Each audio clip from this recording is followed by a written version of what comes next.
commencer tout de suite la séance. Alors, comme il est d'usage de dire, au Forsem, nous avons beaucoup de plaisir d'accueillir aujourd'hui, ce soir, Amit Bozarslan. Est-ce que vous m'entendez? Oui. Et c'est la deuxième ou la troisième fois que tu viens? Sans doute la deuxième. La deuxième fois.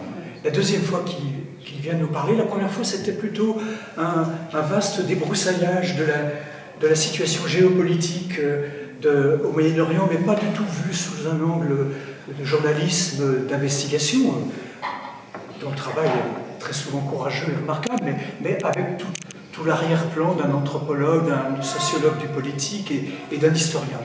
Cette fois-ci, c'est pour nous parler de la question kurde en Syrie, ô combien d'actualité. Et je voudrais quand même dire deux mots sur Amit Bozarslan. C'est Wikipédia qui me l'a appris, je le connais depuis longtemps, né en Turquie, je ne dirais pas en quelle année, mais en Kurdistan. Je dis Kurdistan, je ne veux pas faire un singe savant et dire Kurdistan, et Bozarslan. Il a été successivement maître de conférences, puis directeur d'études à l'école des hautes études. Moi, je ne suis pas du tout de cette maison, mais on s'est connus en faisant de la formation continue, en réfléchissant sur l'islam dans un institut. Enfin, pas vous raconter notre histoire commune, qui est une histoire forte, je crois pouvoir le dire. Pour simplifier, je dirais que ces recherches portent sur deux volets. Un volet dont il ne parlera pas, du moins directement maintenant, mais vous sentirez qu'il est sous-jacent dans ce qu'il dit, et peut-être qu'il s'y référera avec le débat. On s'est entendu pour qu'il ne parle pas plus d'une heure, et qu'il y ait vraiment du débat sur cette question. Donc un premier volet qui est une réflexion sur la violence au Moyen-Orient, mais au-delà du Moyen-Orient.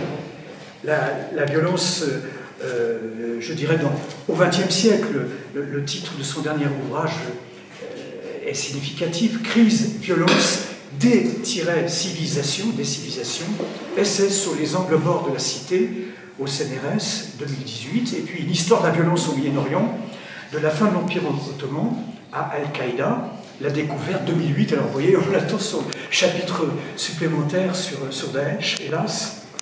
Mais son deuxième volet, c'est sur les Kurdes.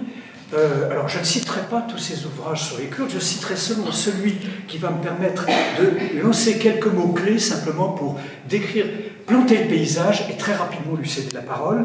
Cet ouvrage qui, en 170 pages, vraiment est un tour d'horizon de la question, je trouve tout à fait percutant. Conflit kurde, le brasier oublié du Moyen-Orient, dans la collection Autrement, en 2009. Simplement, en quelques mots pour planter le décor, Amit montre qu'avant 14, dans l'Empire ottoman, contrairement aux Arméniens et aux Arabes qui infusent, qui cristallisent ce qu'on pourrait appeler un proto-nationalisme, c'est encore une macro-ethnie, les Kurdes, puis qu'ensuite la sortie d'Empire les éparpille sur trois États, plus l'Iran, trois États nationaux, la Turquie, la Syrie et l'Irak, les transforme en une sorte de colonie interétatique qui à la fois fragilise et consolide le système, qui naît au Moyen-Orient, la décomposition de l'Empire ottoman, parce que c'est la figure du Kurde rebelle, un peu comme le Kabyle ou berbère rebelle au Maroc, mais c'est aussi, et ça consolide les trois régimes, le Kurde ennemi intérieur de la nation. Et puis aujourd'hui, bien sûr, vous voyez, c'est à très grandes enjambées, les Kurdes, vous le savez, constituent probablement le plus grand peuple sans État du monde. Mes statistiques datent de ton ouvrage, 15 millions en Turquie, 10 millions en Iran, 5 millions en Irak, 2 millions en Syrie, 1 et plus, et sans doute plus en diaspora. C'est des chiffres qu'il faudrait réactualiser certainement. Et comme vous le savez, j'ai terminé, les Kurdes sont pour tout le monde, y compris pour les Européens, un peuple en trop, et d'abord pour les États là-bas qui pratiquent un féroce, dit Amit, darwinisme social, liquidateur des minorités, et pas seulement de la minorité kurde. Voilà, j'ai assez parlé, et je suis tout content de lui transmettre la parole en le remerciant encore une fois, dans un emploi très chargé, du temps, pardon, très chargé, d'avoir trouvé un moment pour venir nous parler avec toute sa compétence de cette question kurde en Syrie. Merci cher Daniel, effectivement quelle histoire. Je parle de notre histoire, parce qu'effectivement on se connaît maintenant depuis pas mal de temps. On a une complicité humaine mais aussi scientifique extrêmement dense, qui ne portait pas nécessairement sur la question kurde, mais qui couvrait le monde musulman dans sa totalité pratiquement pendant une décennie. Donc, et je remercie donc très vivement pour Sam de cette invitation, de cette organisation. Je sais que pour une association, ce n'est jamais très évident d'organiser des conférences avec des conférenciers qui ne sont pas sur place. Je suis vraiment très très sensible et je suis ravi d'être aujourd'hui parmi vous. Donc, cher Daniel, tu as cité cet ouvrage qui s'appelle Le conflit kurde, brasier oublié du Moyen-Orient. Quand j'ai vu le sous-titre de cet ouvrage que l'éditeur proposait, Le brasier oublié du Moyen-Orient, je me suis tout de suite opposé au sous-titre, parce que vous comprenez, nous les chercheurs, on veut des titres plutôt francs, des titres qui ne sont pas très explosifs. Et puis, bon, malgré tout, l'éditeur a insisté pour ajouter ce sous-titre. Et 10 ans après la publication de cet ouvrage en 2009, effectivement, aujourd'hui, on peut dire la question kurde, le conflit kurde, était un brasier oublié. Aujourd'hui, ce n'est plus du tout un brasier oublié, c'est un brasier absolument ouvert. Alors, aujourd'hui, je ne parlerai pas du conflit kurde dans sa totalité, mais on verra quand même que c'est un conflit. Voilà, j'évoquerai uniquement la situation en Syrie. Donc voilà, aujourd'hui, je ne parlerai pas de la question kurde dans sa totalité, mais je parlerai de la situation en Syrie, parce qu'en Syrie, il y a une région désormais autonome, une région kurde autonome depuis 2012. Cela signifie quand même une certaine durée et en même temps une autonomie dans la précarité. Beaucoup de Kurdes sont dans l'inquiétude que cette autonomie soit brisée de manière absolument brutale. Donc une région autonome, mais une région autonome qui est prise en otage, doublement ou triplement, prise en otage d'abord par la Syrie, par le régime syrien.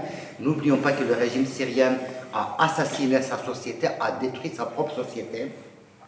Depuis 2011, ce conflit a fait pratiquement un demi-million de victimes, quelques 12 millions de déplacés en interne ou de réfugiés. Si vous transposez ce conflit aujourd'hui à l'échelle d'un pays comme la France, cela donnerait quand même 3 millions de morts, 34 millions de déplacés ou de réfugiés. Donc on est vraiment en face des figures absolument impressionnantes. Et même si le régime de Bachar al-Assad a toléré l'existence, je reviendrai tout à l'heure sur les raisons, il a toléré l'existence d'une autonomie kurde, aujourd'hui on sait effectivement qu'il souhaite mettre fin à cette autonomie. L'État islamique sur lequel je reviendrai, qui a effectivement meurtri la région, l'Iran qui est d'une manière ou d'une autre extrêmement présent dans la région et qui est devenu l'un des facteurs à la fois de la survie du régime, mais aussi de la confessionnalisation et du conflit syrien. La Turquie qui est intervenue, dont toute la politique syrienne a été une politique anti-kurde, et puis finalement les États-Unis et la Russie qui sont présents. Donc effectivement, vous avez à la fois une région qui est là, une région qui est viable, une région qui s'est débordée elle-même, puisqu'elle ne couvre pas uniquement les territoires kurdes, mais une région qui, malgré cette stabilité, est extrêmement précaire. Alors, pour comprendre l'évolution du Kurdistan de Syrie, sans doute il faudrait partir d'une période très très ancienne. Je crois que Daniel, tu as mentionné la destruction la dissolution de l'Empire ottoman.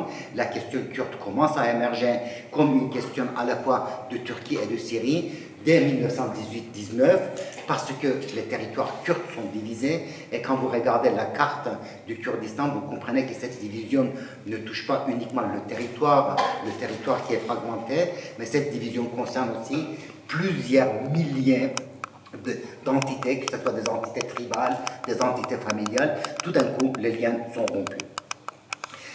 Mais la question devient aussi une question syrienne. La Syrie de 1920 à 1900, voilà, pratiquement 46, retenons cette date, est contrôlée par la France. Hein. Beaucoup d'intellectuels kurdes, beaucoup de militants kurdes qui sont persécutés en Turquie, se réfugient en Syrie. En 1963, dans la Syrie désormais indépendante, le pouvoir décide d'appliquer une politique d'arabisation. Cette politique s'appelle la ceinture kurde. La Syrie décide à ce moment-là de priver une bonne partie des Kurdes de leur nationalité syrienne en les considérant comme externes à la nation syrienne. L'objectif, c'est de les remplacer par les populations arabes, une politique qui réussit en partie, mais seulement en partie. Et puis, nous avons une nouvelle période dans les années 60, une nouvelle période où le régime qui est en place, le régime de père de Bachar al-Assad, Hafez al-Assad, se singularise déjà comme un régime plus ou moins sanguinaire, mais aussi de plus en plus qui rassemble à une sorte de mafia, je crois qu'on peut utiliser le terme, une sorte de cartel avec sa famille, mais aussi avec des dirigeants cooptés au sein de la communauté sunnite ou cooptés ou promu au sein de sa propre communauté, qui est la communauté alawite. On ne peut pas appliquer une grille confessionnelle à la société syrienne, mais on sait combien le pouvoir peut confessionnaliser un pays, une société. Cela s'est vu en Irak, cela s'est vu aussi en Iran, en Syrie. Et dans les années 1970-1980, la politique de Hafez al-Assad, donc du père de Bachar al-Assad, par rapport aux Kurdes, c'est une politique double. D'une part, la non-reconnaissance de droit. On ne reconnaît aucun droit aux Kurdes. Les Kurdes sont... Bien entendu, tout le monde sait que les Kurdes existent, mais officiellement, leur existence même n'est pas reconnue. Officiellement, les publications en kurde sont interdites. Et de l'autre côté, ce régime aux abois a aussi besoin des alliés ou au moins des populations neutres. Et du coup, même si la politique répressive officiellement est maintenue, dans la pratique, on essaye de coopter aussi des notabilités kurdes, des militants kurdes, des partis politiques kurdes. Cela d'autant plus que le régime de Bachar al-Assad est en conflit également avec la Turquie. En Turquie, vous avez à partir de 1984 une organisation qui s'appelle le Parti ouvrier du Kurdistan qui mène une guérilla, et le régime de Bachar al-Assad utilise la carte du PKK donc contre la Turquie dans ces litiges assez multiples. Donc une période 70, 80, voire 90, une période qui est à la fois une période de répression officielle et de l'autre côté une sorte de cooptation. Les choses changent à partir de 2000. En 2000, après donc l'accession au pouvoir de Bachar al-Assad, il y a ce qu'on appelle le printemps de Damas, un premier printemps de Damas. Les Kurdes participent à ce printemps de Damas. On a l'impression qu'à un moment donné, il va y avoir une politique de réforme, une politique d'ouverture, d'autant plus que Bachar al-Assad, qui a ses entrées en Europe, y compris en France, au palais de l'Élysée, se présente comme un réformiste. Ce printemps de Damas permet aux oppositions kurdes et arabes de se réunir, d'exprimer, de parler d'une seule voix. La question kurde n'est pas encore posée. La question qui est posée, c'est la question de la démocratisation du pluralisme. En 2004, vous avez une nouvelle période. Cette fois-ci, c'est une période extrêmement répressive parce qu'en 2003, il y a eu la guerre d'Irak. La guerre d'Irak a bouleversé effectivement la donne en Syrie. Le régime de Bachar al-Assad estime que la prochaine cible, la prochaine victime, ce sera lui. Et donc, du coup, il y a une surenchère à la fois dans le nationalisme arabe, mais aussi dans la politique répressive. Et en 2004, lors d'un match de football dans la ville de Qamishli, qui est la plus grande ville de Kurdes de Syrie, il y a des manifestations kurdes qui manifestent en faveur des Kurdes irakiennes. Cette manifestation est très violemment réprimée et on assiste à une cinquantaine de victimes. Donc, vous avez une histoire longue qui a été faite, comme j'ai dit, à la fois de politique de cooptation, de politique de tolérance et d'une politique aussi de répression. Les choses changent à partir de 2011. 2011, je ne vais pas faire toute l'histoire de la révolution, de ce qu'on appelait la révolution syrienne, qui par la suite s'est transformée en un état de violence généralisée. Mais en 2011, vous avez dans la suite des contestations révolutionnaires arabes, aussi des contestations révolutionnaires qui voient le jour en Syrie. Ces contestations, à leur début, sont interconfessionnelles et interethniques, si j'ose dire. Aussi bien les alaouites que les sunnites, même si les sunnites sont majoritaires, participent à la contestation. Et au début, il y a aussi des manifestations dans les villes kurdes, et la population kurde est une composante assez active de ces manifestations. Mais la stratégie de Bachar al-Assad est une stratégie qui consiste à fragmenter le temps et l'espace syrien. Et cette fragmentation se fait de deux manières différentes. En premier lieu, on intervient dans une ville, on détruit une partie de la ville, on réprime les manifestations, on se retire, on va dans une autre ville, on recommence la répression, et par ce biais-là, on essaye d'empêcher l'unification territoriale, l'unification temporelle de la contestation. Le temps de la contestation et l'espace de la contestation est brisé. Et cela va compter énormément dans l'histoire syrienne des années 2010, parce qu'en 2012-2013, on va pratiquement avoir 1200-1300 milices. 1200-1300 milices, cela signifie tout simplement que le temps est fragmenté en 1200 et que l'espace est fragmenté en 1200. Le régime se survit en détruisant son propre territoire, sa propre société. Et la deuxième stratégie est une stratégie très très clairement communautaire. Le régime prend en otage la communauté alaouite, et ce, d'autant plus que le mouvement de contestation comprend aussi quelques éléments djihadistes. Et donc, du coup, le slogan des Alaouites au cercueil et les chrétiennes à Beyrouth commence à faire peur. On arrête pas mal d'intellectuels alaouites, on leur montre de quoi le régime est capable en leur montrant les scènes de torture dans les prisons. Et du coup, effectivement, la communauté alaouite va être prise en otage. À ses dépens, parce que jusqu'à maintenant, il y a eu au moins 100 000 hommes alaouites qui ont trouvé la mort. Sur une population de 2 200 000, cela signifie que la force masculine reproductrice de la communauté alaouite a quasi totalement disparu. Donc vous voyez, le régime réprime, mais en même temps finit aussi par se détruire lui-même. Une deuxième stratégie, qui est la stratégie qui est développée à l'égard des Kurdes et à l'égard des chrétiens, on les prend aussi en otage par la politique de neutralité. Il y a très très peu d'interventions, par exemple dans les villes kurdes, alors que les manifestations continuent. Pourquoi? Parce que le régime a besoin des territoires qui pourraient devenir des territoires alliés. Et puis, une troisième stratégie qui vise cette fois-ci les territoires ou les villes sunnites qui sont détruites en grande partie. Et donc, cette politique met déjà les Kurdes syriens dans une situation relativement complexe. D'un côté épargné, et de l'autre côté, effectivement, comment on va se positionner. Et ce positionnement va se faire graduellement, surtout quand le mouvement de contestation devient un mouvement armé. Le mouvement de contestation se confessionnalise, et puis par la suite, à partir de mi-2012, on commence à voir les tout premiers signaux de djihadisation. En 2012 encore, mais là je parle sous votre contrôle, il n'y a que 400 djihadistes. Voilà, le mouvement n'est pas encore du tout sorti de prison de Bachar al-Assad.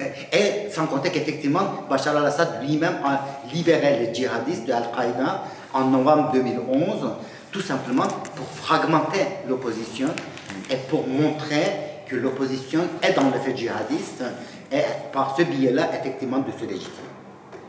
Mais y compris ce début de djihadisation qui est encore très très lent, va pousser les Kurdes à dire ce conflit n'est plus notre conflit, on n'est plus dans une logique de contestation révolutionnaire, on est dans une guerre civile inter-arabe, une guerre civile entre les sunnites et les alaouites, une guerre civile qui a ses prolongements avec la présence iranienne qui est très nette, avec la présence de l'organisation de Hezbollah qui est très nette.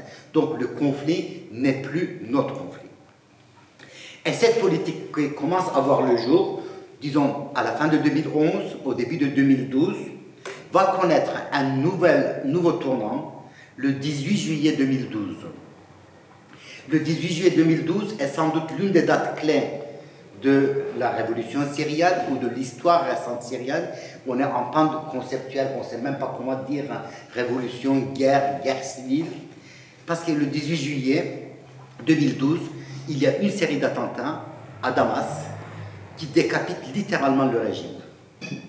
Le beau-frère de Bachar al-Assad est tué, toute une série de généraux responsables de la répression sanglante sont tués, et la question de la survie même du régime est posée désormais très clairement.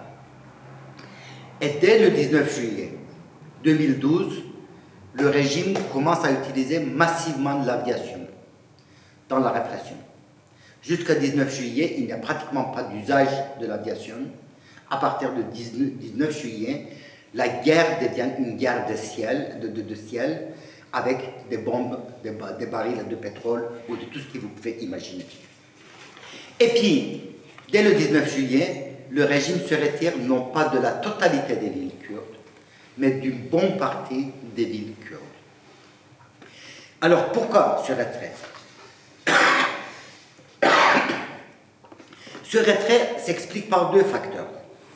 En premier lieu, un facteur qui a été analysé déjà au XIVe siècle par le penseur arabe, l'historien arabe Ibn Khaldoun.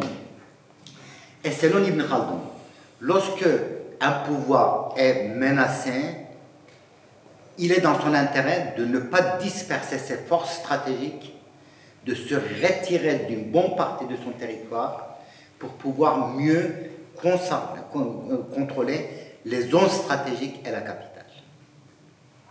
Et pour le régime, il est très clair, Damas est central. En deuxième lieu, la frontière avec le Liban est absolument centrale. En troisième lieu, la côte est centrale. Donc il faudrait envisager de créer une zone de repli qui va être créée en 2013, autrement dit le contrôle de la frontière libanaise jusqu'à la côte méditerranéenne. Donc cette raison stratégique explique en partie pourquoi le régime décide de se retirer des villes kurdes. Mais il y a aussi une deuxième raison qui intervient, et cette deuxième raison consiste à punir la Turquie. Punir la Turquie qui soutient effectivement, massivement, militairement, l'opposition dans l'espoir de pouvoir devenir la puissance hégémonique en Syrie. Pas uniquement en Syrie, dans la totalité du monde arabe, à vrai dire, en Égypte, en Libye, en Tunisie, là où les acteurs issus de l'islamisme ont gagné les élections ou qui sont puissants.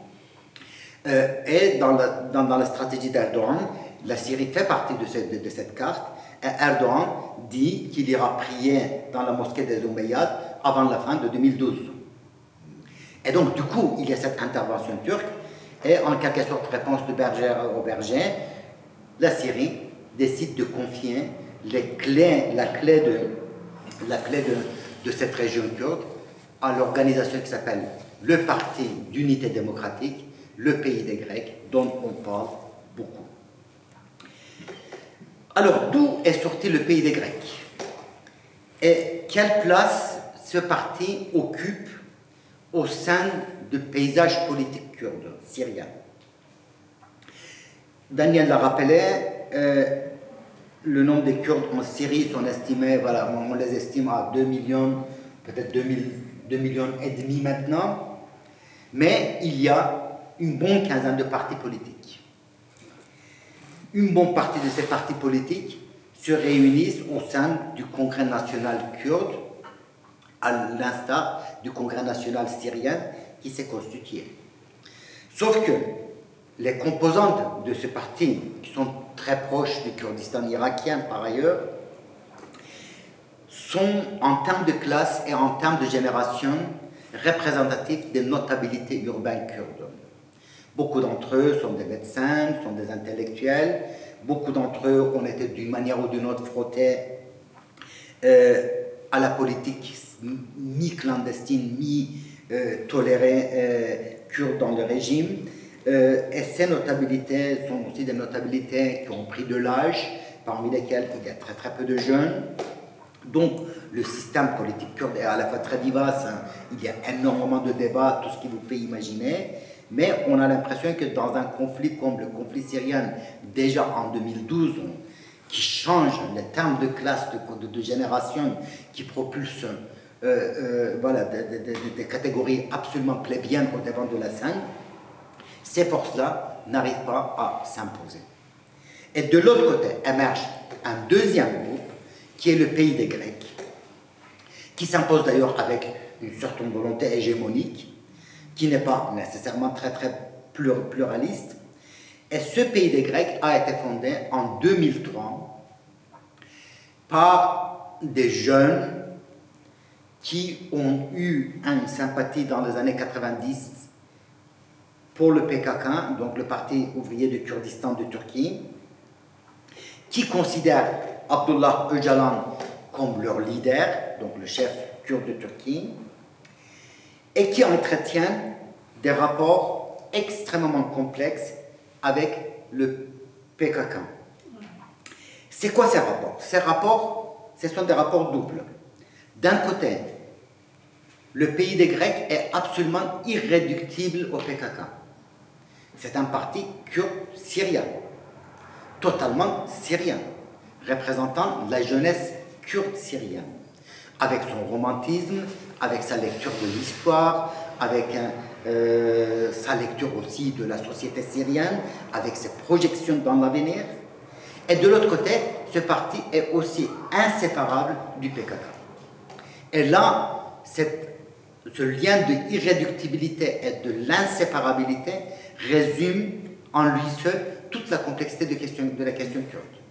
C'est un seul peuple, un seul espace, et en même temps un peuple et un espace qui a été fragmenté. Voilà. C'est un espace qui a été à la fois nationalisé, en termes de syrianisé, turcifié, irakisé, iranisé, et de l'autre côté, les dynamiques transfrontalières qui ont été là, cet imaginaire géographique, ce discours historiographique, ce discours du nous, un peuple divisé, continue à faire ses effets. Et donc, du coup, vous avez vraiment ce rapport dialectique qui est très complexe à comprendre quand on est de l'extérieur, mais en même temps qui est absolument constitutif de la question kurde, se met en place. On est irréductible au PKK, puisqu'on est pleinement syrien, et on est inséparable du PKK, puisqu'on est pleinement kurde. Et je crois que ce lien entre le local syrien, et le national, qui cette fois-ci devient le national kurde, explique pourquoi ce parti, et non pas les 14 ou 15 autres partis, ont pu se propulser au devant de la scène. Et ce parti contrôle, à partir du 19 juin, une bonne partie des territoires kurdes.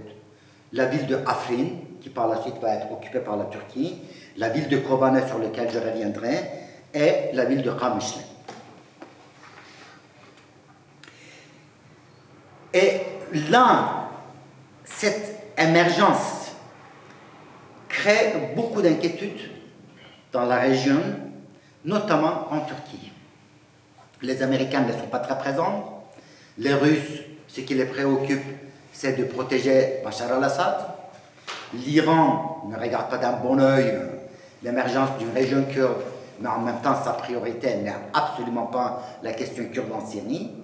Pour la Turquie, par contre, sa priorité est la question kurde. Et la Turquie se positionne doublement. Parce qu'en premier lieu, la Turquie veut négocier avec les Kurdes. Et de l'autre côté, c'est le deuxième volet, cette négociation est liée à certaines conditions que Ankara pose aux Kurdes. Et c'est là qu'on peut faire une analogie entre 1914 et 2014, 2013-2014. 1914-1915, le génocide des Arméniens. 2013, 2014, 2015, il n'y a pas de génocide kurde, mais il y a quand même une politique ultra répressive contre les Kurdes. Et dans les deux cas, il y a un point commun qui est absolument central. En 1914, on est à la veille de la Première Guerre mondiale, et ce que Istanbul à l'époque dit aux Arméniens est le suivant. Nous vous reconnaissons, vous existez en tant que groupe, nous reconnaissons aussi que nous avons commis quelques erreurs historiques à votre encontre. On a mené une politique répressive à votre encontre. Mais maintenant que cette reconnaissance a eu lieu, il faudrait que vous vous mettiez au service de la nation turque. Alors que dans la logique arménienne, il fallait refonder l'Empire ottoman sur des bases égalitaires. Et là se trouve l'une des clés, pas la seule clé, mais l'une des clés du génocide des Arméniens.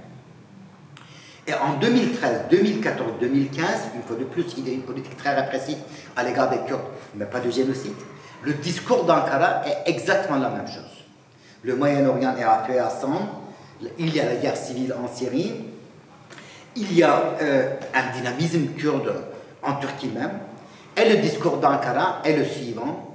Nous vous reconnaissons, vous les Kurdes, vous existez, alors que les kémalistes niaient votre existence. Nous reconnaissons que nous avons commis des erreurs à votre encontre. La politique répressive à votre encontre était une erreur. Mais maintenant que cette reconnaissance a eu lieu, il faudrait que vous vous mettiez au service de la nation turque et sunnite. Donc vous deveniez en quelque sorte l'instrument de la politique étrangère, de la politique hégémonique en interne et en externe de la Turquie et plus particulièrement du gouvernement de l'AKP, donc de Recep Tayyip Erdogan. Et le refus des Kurdes syriens d'accepter ce chantage explique pourquoi la Turquie a déclaré que l'ennemi numéro 1 en Syrie, c'était les Kurdes de Syrie, donc plus particulièrement le pays des Grecs qui contrôlait la région. Et cela s'est manifesté notamment en 2014 dans la ville de Kobane. En Kobane, les Kurdes ont trouvé en quelque sorte l'épreuve de leur vie. En 2013, 2014, au début 2014, à la fois au Kurdistan d'Irak et au Kurdistan de Syrie, les Kurdes pensaient que le conflit ne les concernait pas, que c'était un conflit intra-arabe, que c'était un conflit confessionnel, et qu'eux, ils étaient Kurdes, en dehors de tout ce discours confessionnel. Et la logique était le Kurdistan comme une forme d'Athènes du Moyen-Orient. L'Athènes classique, antique, et comme vous savez, même si dans la pratique ce n'était pas le cas, dans la théorie, à Athènes, on n'utilise pas des armes dans la cité. Les armes ne peuvent être déployées qu'à l'extérieur et non pas à l'intérieur. Athènes est pacifiée. Donc les Kurdes pensaient qu'ils étaient une sorte de Athènes de la région, la cité pacifiée, avec l'émergence de l'État islamique, qui leur a montré que le conflit n'était pas intra-arabe, que le conflit était lié à l'émergence d'un nouvel acteur dans la région, à l'échelle régionale. Les Kurdes se sont trouvés non seulement menacés, mais on était obligé aussi de devenir une sorte de Sparte antique, société militarisée, où l'enfance masculine est militarisée comme condition même de devenir cité. Kobane était une sorte de choc pour les Kurdes. Les Kurdes savaient comment traiter avec les États, ça fait 100 ans qu'ils le savent, même lorsque l'État est très répressif, comment traiter avec une force qui émerge de nulle part en quelque sorte et qui s'attaque aux Kurdes. Comment expliquer que cette force soit une force militante et non pas techno-bureaucratique comme les États? Comment expliquer que cette force conteste aussi les frontières? Comment expliquer que que cette force est par définition internationale. Et on a vu d'ailleurs cette internationalisation relativement rapidement. Et ce n'est que par l'intervention des Américains et une résistance acharnée des Kurdes que Kobane n'est pas tombé. Et durant cette période, la Turquie a pratiquement ouvertement toléré l'État islamique, en interdisant l'usage des bases américaines qui sont sur son sol, en laissant passer des milliers de militants islamistes venant de l'Europe, mais aussi du Moyen-Orient. Vous n'avez pas un seul militant islamiste européen qui n'a pas traversé la frontière turque. Et surtout, en adoptant une politique effectivement, graduellement, extrêmement répressive en Turquie même. Mais la Turquie a perdu. La Turquie a perdu parce que les Américains ont apporté leur soutien, je reviendrai sur les nuances, ont apporté leur soutien aux forces kurdes. Aux forces kurdes, d'abord dans le territoire kurde, donc à Kobane, et puis aux forces kurdes en dehors des territoires kurdes, notamment la ville de Raqqa, la province de Raqqa, qui était le siège et la capitale la deuxième capitale de l'État islamique. Et donc, du coup, ce soutien est en constituant aussi des bases militaires. Aujourd'hui, il y a une vingtaine de bases militaires américaines dans la région. En constituant une armée kurde, il y a eu quand même une armée de quelques 40 000 personnes. Les Kurdes ont payé quand même 8 000 hommes, ou 8 000, ont perdu 8 000 hommes et femmes dans la région. Et donc, c'est créé en quelque sorte une sorte d'alliance entre les Américains et les Kurdes. Et je crois que cette alliance explique pourquoi la politique turque est devenue une politique extrêmement répressive en Syrie à l'égard des Kurdes, mais aussi de manière de plus en plus intense en Turquie même. Et à partir de 2015, mi-2015, on a assisté à une politique de la terre brûlée en Turquie même, avec une demi-douzaine de villes qui ont été détruites. Et c'est là que je crois un autre facteur qui est intervenu et qui est directement lié aussi à la question kurde, les rapports entre les Russes et la Turquie se sont d'abord très nettement dégradés, et puis par la suite, on a assisté à un rapprochement absolument spectaculaire.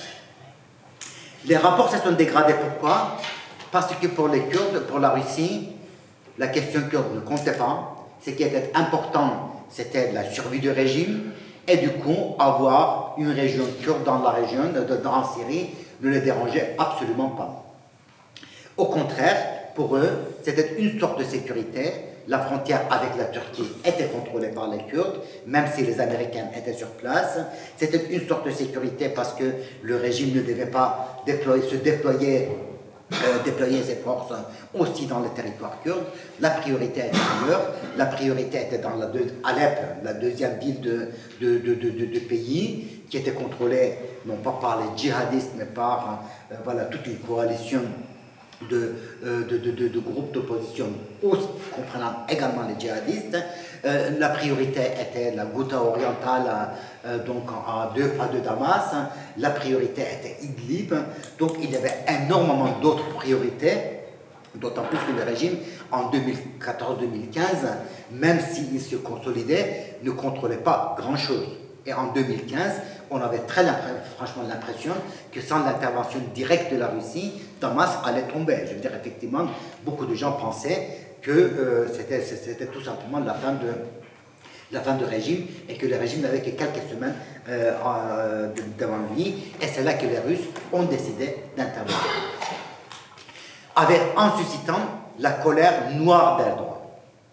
Et c'est dans ce contexte que, effectivement, Erdogan, l'armée turque a détruit un avion russe qui avait traversé sa frontière pendant quelques secondes. Une guerre froide qui a duré pendant quelques mois, et puis au fur et à mesure que le régime et les États-Unis s'est approfondi, on a assisté à un renversement de la situation, un rapprochement de plus en plus accélérée entre Moscou et Ankara. Un rapprochement pour lequel ou dans lequel chacun jouait son rôle. Et c'est là qu'on peut vraiment penser à ce que la Boétie disait dans la servitude volontaire, les méchants entre eux peuvent devenir complices, mais ne deviendront jamais amis. Et là, on a assisté à des complicités qui excluaient toutes sortes d'amitiés. Pour la Russie, il s'agissait de quoi? Pour la Russie, il s'agissait avant tout de créer un conflit accéléré, aggravé entre l'Amérique et la Turquie. Donc, de diviser l'OTAN. Mais le deuxième objectif de la Russie, c'était beaucoup plus terre à terre, faire de sorte que la Turquie cesse son soutien à la contestation armée à Alep, que la Turquie abandonne Alep. Donc une trahison. Et en contrepartie, la Russie autorisait la Turquie d'intervenir en Syrie, à l'ouest de l'Euphrate, où les forces kurdes voulaient pénétrer pour assurer la protection de la ville d'Afrin, qui est en grande partie kurde, mais qui est coupée à la suite du partage du Kurdistan du reste du Kurdistan. Et donc, du coup, pour la Turquie, l'objectif était d'abord de prendre pied dans cette région, à Al-Bab, à Azaz, etc., et par la suite, la ville d'Afrin. Et cette stratégie de grignotage a payé, et à partir de 2016-2017, la Turquie a pu effectivement se constituer un petit territoire de 4500 km², comprenant notamment la ville d'Afrin, qui a été conquise à la fin de 2017. Et cette ville d'Afrin, 2017-2018, et cette ville d'Afrin, qui comprenait qui était vraiment une sorte de havre de stabilité et de paix, avec une population de 250 000 personnes, assez prospère grâce à ces oliviers, a été tout simplement livrée au groupe djihadiste pro-turc, qui s'appelle l'armée syrienne libre, qui dans les faits n'ont plus rien à voir avec l'armée syrienne libre de 2011. Et d'ailleurs, ces groupes djihadistes se sont livrés la bataille entre eux, en faisant énormément de morts entre eux, pour le butin de la guerre, parce que pour eux, effectivement, Afrin était conquise. Et en tant que ville conquise, selon la tradition islamique ou le droit islamique de guerre tel qu'ils l'interprètent, ils avaient parfaitement le droit au butin. Donc, une djihadisation de la ville d'Afrin et de quelques 4500 km², et de l'autre côté, la nomination d'un gouverneur turc, l'intégration dans l'économie turque, la force turque, etc. Et donc, du coup, de la quasi-guerre froide entre la Russie et la Turquie, on est entré à un rapprochement absolument spectaculaire entre les deux, mais avec des objectifs totalement différents. Et donc, pour le moment, je reviendrai, on est à ce point-là. Donc, Afrin est contrôlé par la Turquie, djihadisé, et le reste du Kurdistan syrien contrôlé par le pays des Grecs.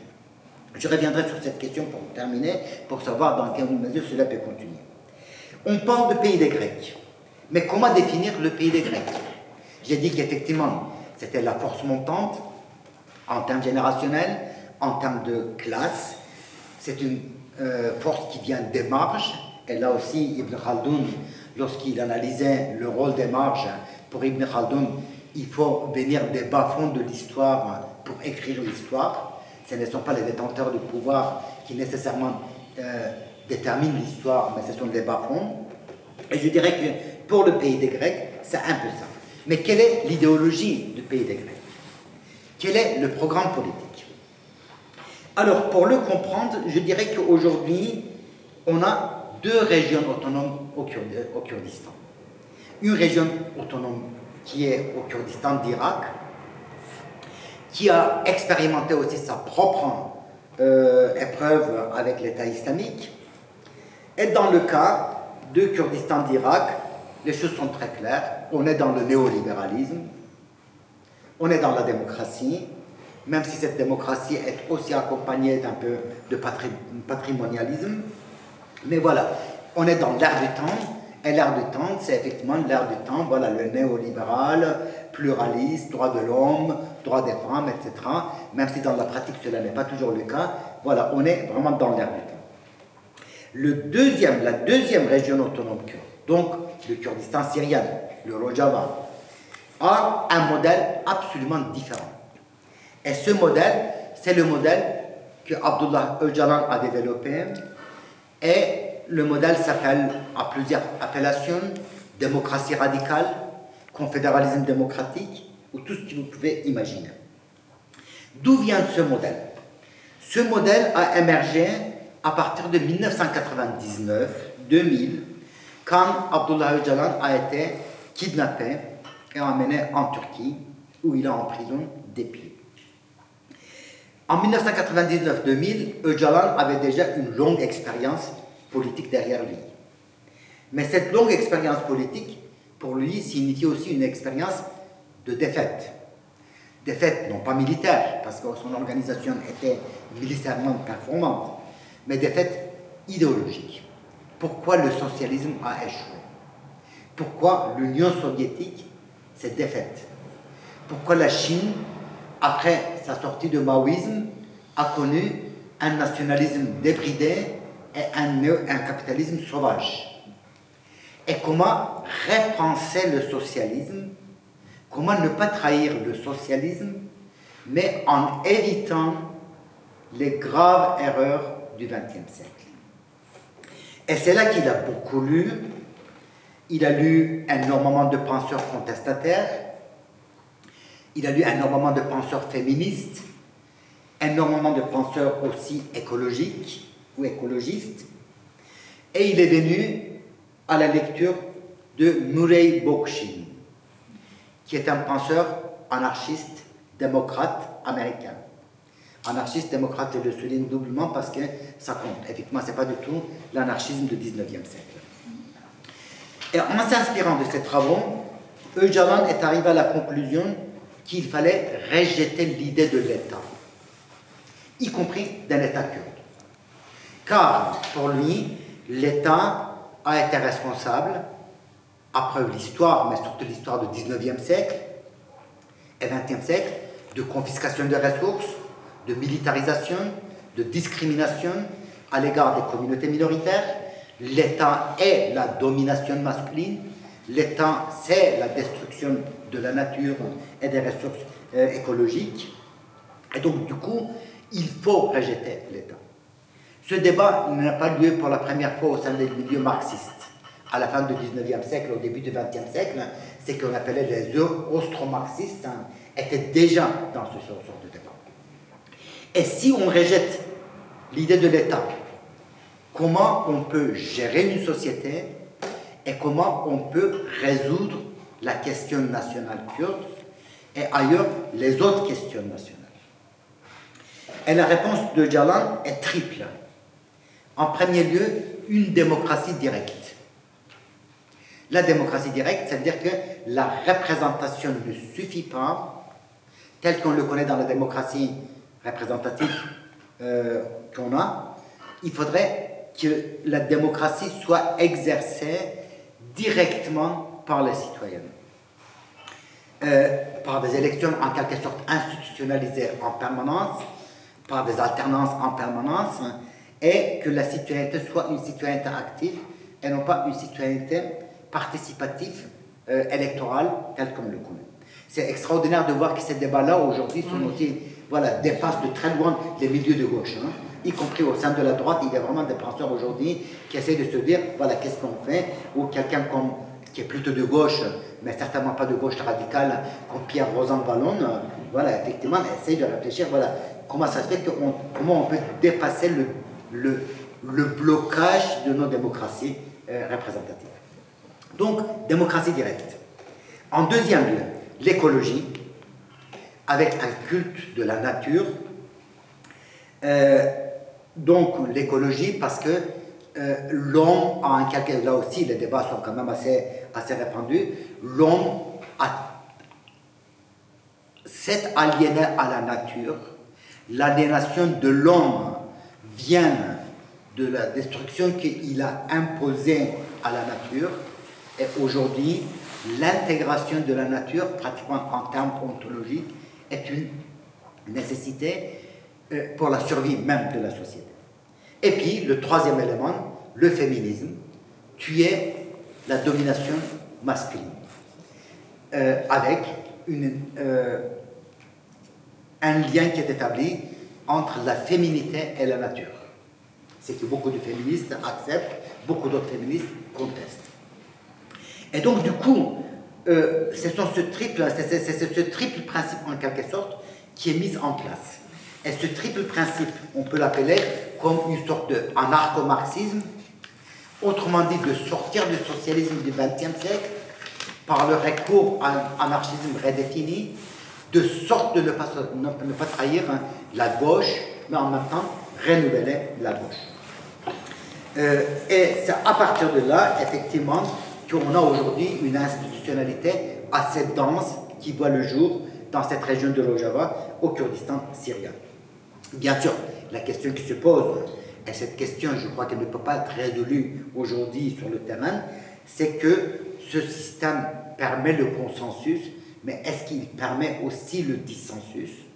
Car la démocratie se base autant sur le consensus, parce que sans le consensus, aucune société ne peut avoir une colonne vertébrale, aucune société ne peut avoir une identité, et de l'autre côté, la démocratie exige la division interne, la dissension interne, le dissensus interne, parce que s'il n'y a pas de division, dans ce cas-là, effectivement, on est dans une société organique potentiellement totalitaire.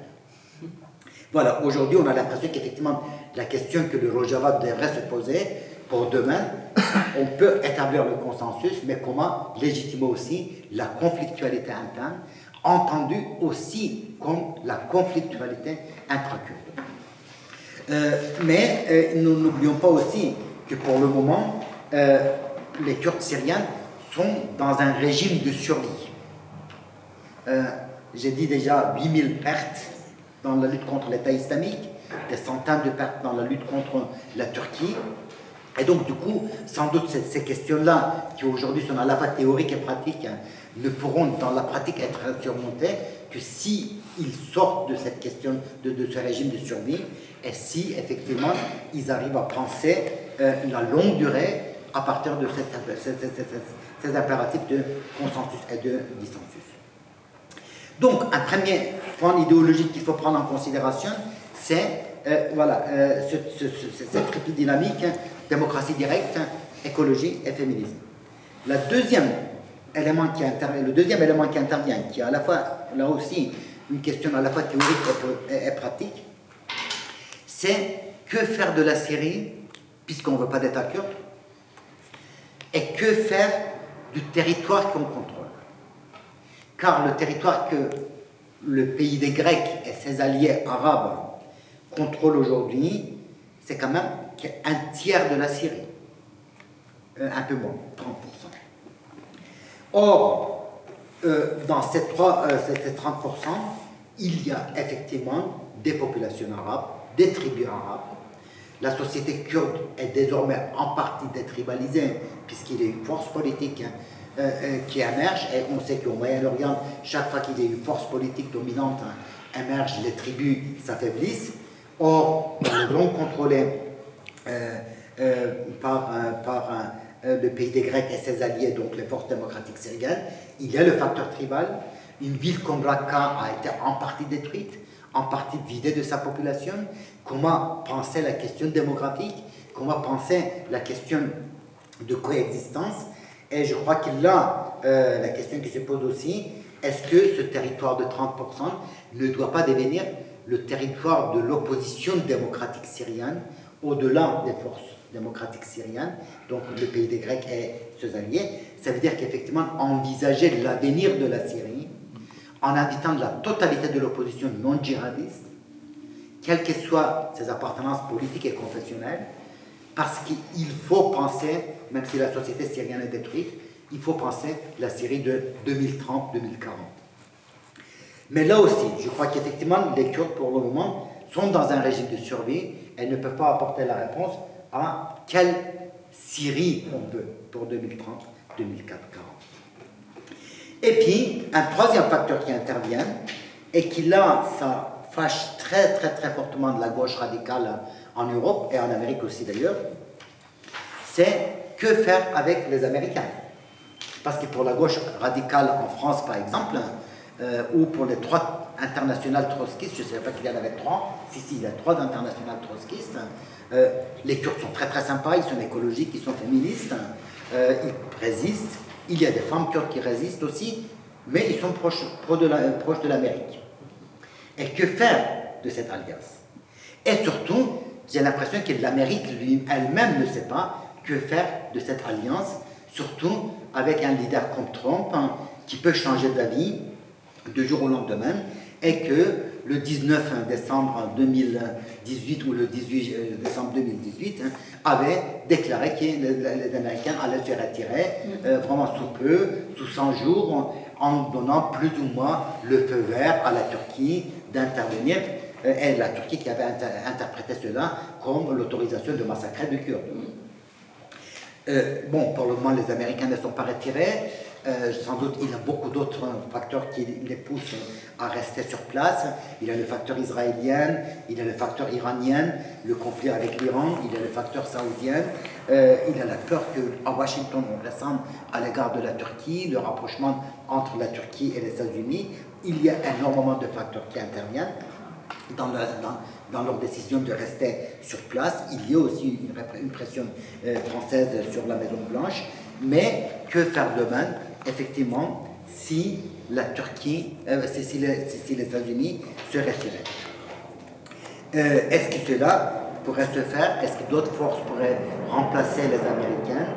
Est-ce que les Américains réussiraient à servir d'intermédiaire entre les Kurdes syriens et Ankara? Est-ce qu'il peut y avoir une reconnaissance mutuelle? Donc, toutes ces questions-là sont pour le moment des questions auxquelles on n'a absolument pas de réponse. Et donc, peut-être que c'est sur ce point-là que je terminerai. C'est vrai qu'il y a 30 ans, beaucoup d'observateurs de la question kurde, et beaucoup de Kurdes aussi, avaient plutôt une vision très noire, mélancolique du monde. Personne ne savait si les Kurdes allaient survivre en tant que groupe. Il y a 30 ans, une politique de la terre brûlée en Turquie, la guérilla et l'élite politique kurde en Iran avaient été décapitées. En Irak, il y avait des armes chimiques qui rendaient impossible toute résistance. Et en Syrie, les Kurdes pouvaient effectivement exister, mais sans alternative politique ou sans avenir politique. Aujourd'hui, on a l'impression qu'il y a une certaine centralité de la question kurde au Moyen-Orient. Désormais, énormément de choses passent par cette question-là, que ce soit en Irak, mais surtout en Syrie. On peut difficilement imaginer l'avenir de ce qui reste de la Syrie sans prendre en considération la donne kurde. Le fait qu'effectivement, à la fois l'Iran et la Turquie soient à tel point obsédés par cette question-là l'explique. Donc il y a une centralité. Il y a aussi sans doute ce qu'on peut appeler en anglais empowerment, le renforcement de l'acteur kurde comparé il y a 30 ans. Après tout, d'être reçu à la Maison Blanche ou à l'Élysée, c'est quand même pas quelque chose qu'on peut absolument nier. Mais de l'autre côté, il y a aussi une précarité absolue. Et face à cette précarité, où on a vu d'ailleurs, je veux dire, l'État islamique, voilà, en quelques mois, vous pouviez avoir une force qui avait émergé. Et l'État islamique, contrairement à ce qu'on dit, n'est pas fini. L'État islamique, il faut vraiment juste regarder les statistiques concernant l'Irak pour se rendre compte combien l'État islamique renaît de ses cendres. Et en Syrie, l'État islamique n'est pas fini. Voilà, effectivement, est passé dans la période ils appellent la période de sabre, la période de patience. C'est-à-dire la période de renaissance, parce qu'ils considèrent effectivement que leur défaite a été une épreuve imposée par Dieu et il faut répondre par la sabre, par la patience à cette épreuve. Mais l'État islamique n'est pas fini. Mais l'État islamique n'est pas le seul facteur, bien entendu. Qu'est-ce qui se passera demain, effectivement, si la Turquie intervenait, ou qu'est-ce qui passerait si les Américains décidaient de ne plus s'engager dans la région. Donc, une sorte d'empowerment, mais cet empowerment, donc ce renforcement, va aussi de pair avec une précarité pour le moment absolu. Donc, merci à vous tous de votre écoute. Et cher Daniel, voilà.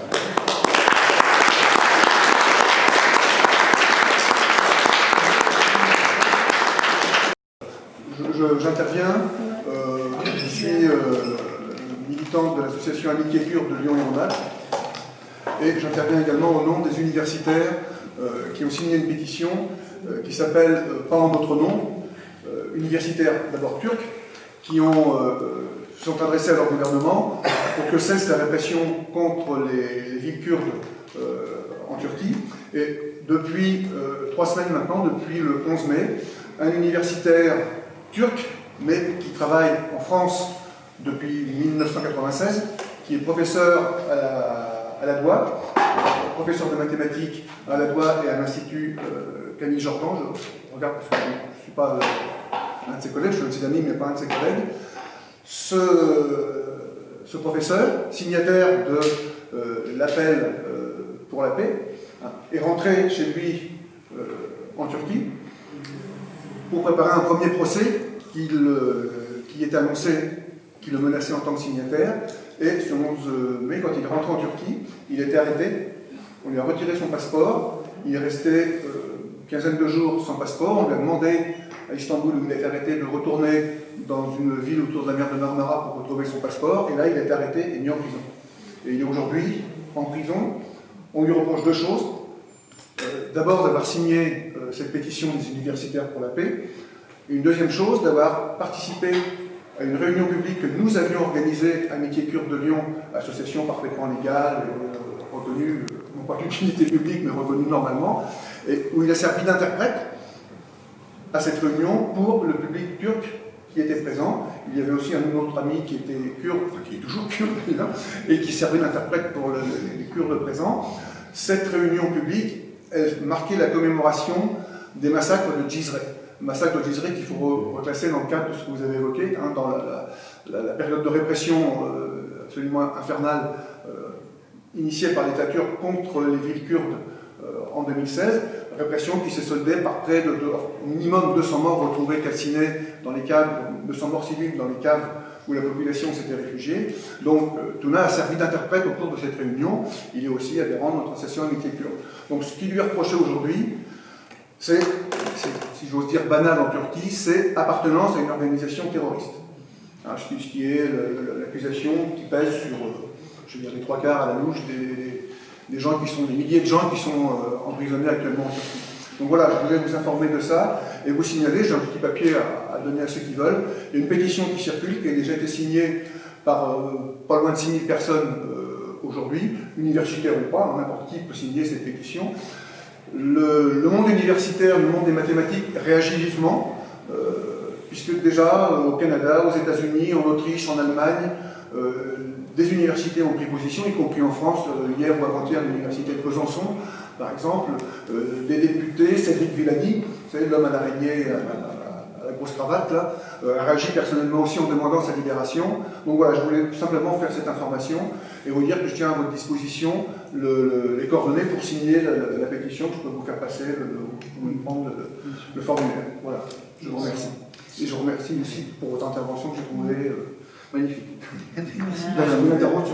Merci. Non, non, je m'associe totalement à vous. Tuna Altınel est un ami. Donc voilà, effectivement, s'il est en prison aujourd'hui, c'est qu'il a tenu à rendre compte de ces procès iniques, à défendre les collègues qui étaient déjà menacés. Et effectivement, il a pris énormément de risques pour ne pas abandonner ses collègues sur place et pour nous tenir informés. Et effectivement, c'est dans ce contexte, il a payé effectivement son engagement, mais il a payé aussi sa générosité. Il a payé aussi son courage, sa prise de risque. Et donc, je pense qu'effectivement, là, c'est de notre devoir d'être solidaire. Et c'est vrai qu'aujourd'hui, en Turquie, il y a des dizaines et des dizaines de milliers de personnes qui sont arrêtées. Et on a l'impression que les démocraties ont capitulé devant les antidémocraties, donc devant la Turquie. Juste Une seconde pour donner une illustration du tempérament de notre ami. Ça fait des années qu'on lui demandait, il a une nationalité turque, qu'on lui demandait de prendre aussi la nationalité française, d'avoir une double nationalité qui aurait pu peut-être le protéger. Il a toujours refusé, par solidarité avec ses collègues turcs qui étaient victimes de la répression. Il a toujours refusé, en sachant pertinemment ce qu'il faisait. Il rentrait en Turquie régulièrement pour retrouver sa famille, etc. Bon, ça dénote à la fois sa personnalité et son courage. C'était tout sauf un inconscient. C'est toujours tout sauf un inconscient. Merci. Voilà, je voulais simplement dire que moi je suis que coordinateur de la séance de ce soir, je ne suis pas fondateur du Forcem, mais je peux simplement vous dire que dans l'esprit du Forcem, on a toujours essayé d'associer la réflexion intellectuelle avec des éléments scientifiques sur ce qui se passe dans toute la Méditerranée, en particulier au sud, et l'engagement, ce qu'il faut dire politique, en tous les cas, l'engagement civique, la vigilance et l'engagement. Par conséquent, je voudrais simplement vous dire, cher monsieur, que votre intervention allait de soi dans le cadre de cette soirée, que ne vous sentez pas du tout comme quelqu'un d'extérieur et de parachuté. Je vois déjà une question vite. Mais on peut prendre très Oui, monsieur. Donc, je crois qu'il n'y a toujours pas de micro. Voilà, j'ai deux questions. La première, elle est simple, la deuxième, elle est, je crois pas, enfin, pour le dire dans le marque de café. Donc la première question, c'est Donald. Donc, qu'est-ce qu'il a fait notre Donald? Nous annonce en décembre, on va quitter la Syrie. J'ai posé la question auparavant à M. Ahmed Oussel, donc un opposant qui vit en exil et écrivain arabe, à ce propos, justement, de Donald. Et il avait publiquement répondu que par rapport à la présence des soldats américains sur la terre syrienne ou irakienne, celui qui décide, qui a le pouvoir de décision aux USA, c'est pas le président, c'est le Pentagone, le ministère de la guerre et les dirigeants responsables du Pentagone. Et il répondait publiquement en disant « les généraux feront en sorte que ça n'arrive pas ». Donc, qu'est-ce qu'on a vu? On a vu que la décision de Trump, elle a changé au moins 4 fois, que les forces spéciales américaines sont toujours là-bas, avec les forces spéciales françaises et les forces spéciales allemandes à côté des Kurdes, et que, apparemment, il y a des négociations plus ou moins alambiquées, mais que les militaires essayent de rester. Ça, c'était la question simple. Et la question la plus compliquée, elle vient après. La deuxième question, on a l'impression de revenir 18 mois en arrière. En juillet, août, septembre 2018, pas 18 mois, mais 10 mois en arrière. En juillet, août, septembre 2018, en Syrie, il y avait une grande menace, une intervention à la fois de l'aviation russe, de l'armée de Bachar et de son aviation, contre Idlib et toute la province d'Idlib, et contre les djihadistes et les rebelles. Il y a eu des grandes protestations, il y a eu des protestations dans la région, à l'ONU, en Europe, en Amérique. Et puis finalement, Erdogan a fait son marché. Erdogan s'est montré un peu comme étant le soi-disant protecteur. Il a réussi à obtenir des Russes et des Iraniens la non-intervention par cette histoire de zone de paix, 17 septembre 18, Sochi. La condition était les islamistes doivent arrêter les assauts et doivent rendre leurs armes lourdes. Cette condition, elle a été respectée par certains, mais pas respectée par d'autres. Ce qui fait que cette conclusion de l'accord de septembre, finalement, est tombée en désuétude et que le régime baathiste, donc de Bachar, et les Russes ont repris depuis au moins 2 mois les bombardements sur les populations syriennes, en particulier sur les villes et les villages où ils massacrent quelques djihadistes, peut-être, mais aussi 300 à 400 civils en 1 mois. Or, on nous dit que Erdogan, dans cette nouvelle question, la même que l'été dernier, Erdogan ne voudra pas intervenir directement ni ouvrir sa frontière. Alors le problème que je veux poser, c'est s'il y a à peu près déjà 300 000 réfugiés qui sont montés vers le nord, la frontière syro-turque, que vont faire, les Kurdes qui sont déjà débordés par d'autres réfugiés, et deux, que va faire l'AKP et Erdogan face à ce risque d'invasion?